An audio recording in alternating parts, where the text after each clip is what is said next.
Julius Erving, Dr. J, probably the best all-around basketball player in the game. His first step on the road to success began with getting involved, being willing to learn and try new things. Basketball, one of the things he tried, broadened his horizons at an early age. I started playing at a recreation center in Hempstead, Long Island, where I grew up, and the coach that I had then, at that time, didn't just teach me the game of basketball, but he emphasized to me all the important things that a young man should understand in growing up.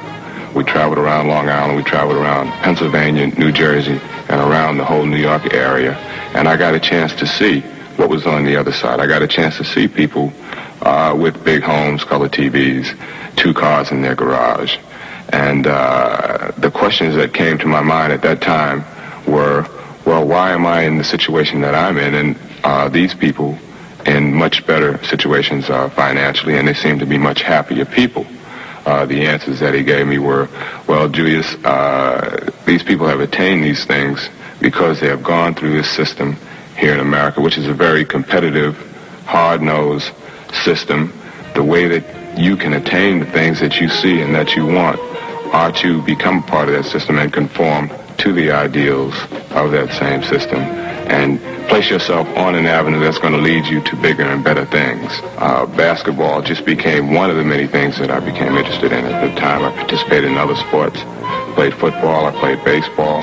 While I was in school, I was active in the student council organization, the student government, and I became a very diversified young man. And I think it's important for a young kid who's in high school now, who's in junior high school, to come to try and understand himself and what he's all about.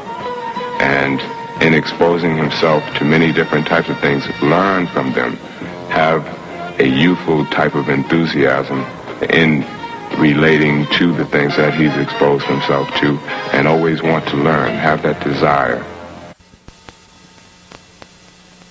Fenders, about 10 o'clock.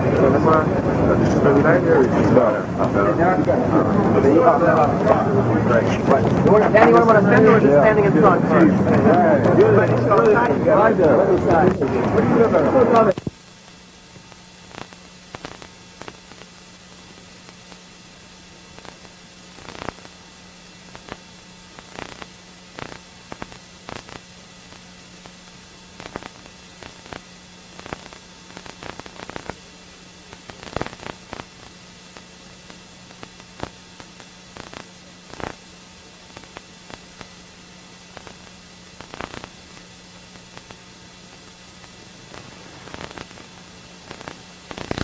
Set,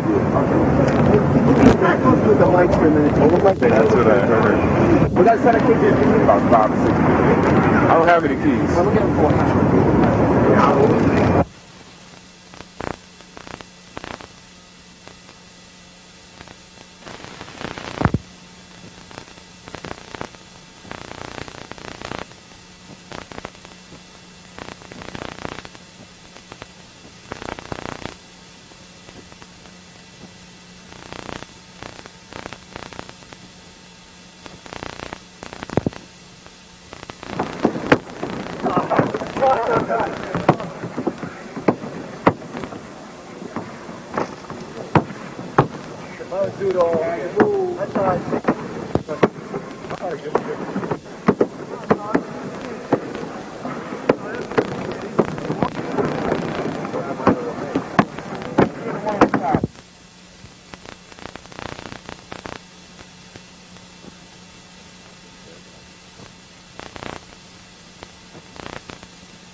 Where's number 5? Who's number 5? Never mind.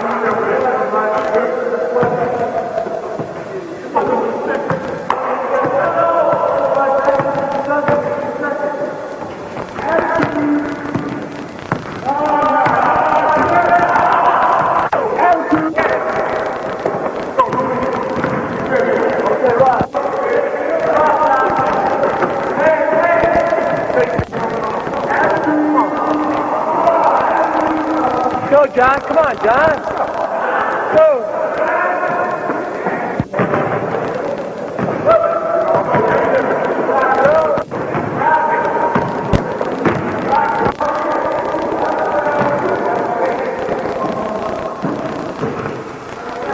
Whenever there's criticism, there's need for a change, and I think, I've improved over the years, and hope to continue to improve, and, to improve with the Nets. I'd like to have it that way anyway. Who do you think is going to be the team you're going to have to beat? It looks like perhaps the Indiana Pacers might be a sleeper, do you think? The Pacers are coming on strong. They're playing very well now. We just played them. They beat us out there. And every man on their team is a great, ball player. So if they put it all together, they're going to be tough. But, of course, the team in the East is the Kentucky Colonels, I feel. We have to beat to get to the Indiana Pacers first. It's going to go all the way, do you think? We feel we have as good a chance as any ball club in the ABA to win the championship. To say we're going to go all the way, we feel we are, but again, you have to produce it, and you have to do the job on the floor. It's easier to talk about championships than produce them. New York Nets not be the next champions of the ABA, it would seem fairly certain that their coach, Kevin Lowry, would be this year's Coach of the Year.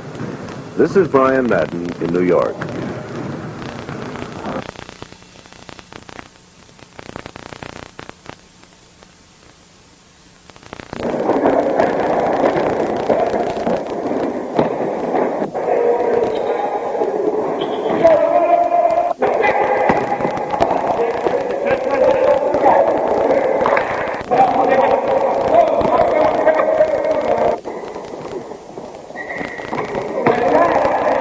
New York Nets, watching them in the scrimmage, they look like a very relaxed and loose team, but yet serious.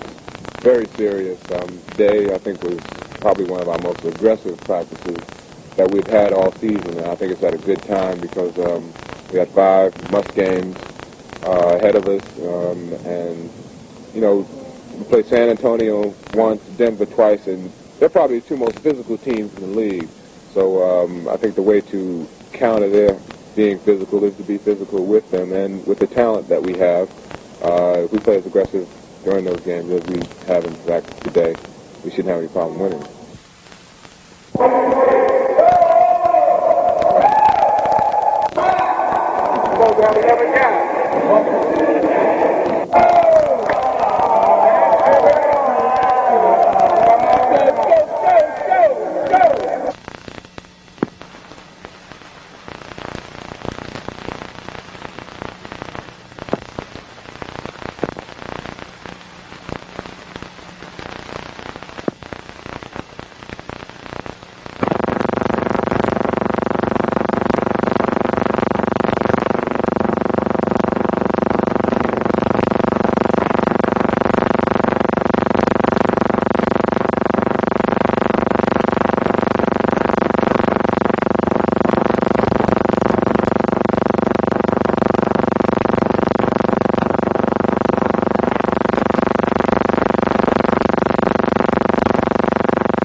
Once you get up in the air and you explode, then comes the time when you relax, and I guess this is where the great basketball. Every night you go and see a basketball game, you'll see many of the same type of moves that you see if you went to a ballet studio.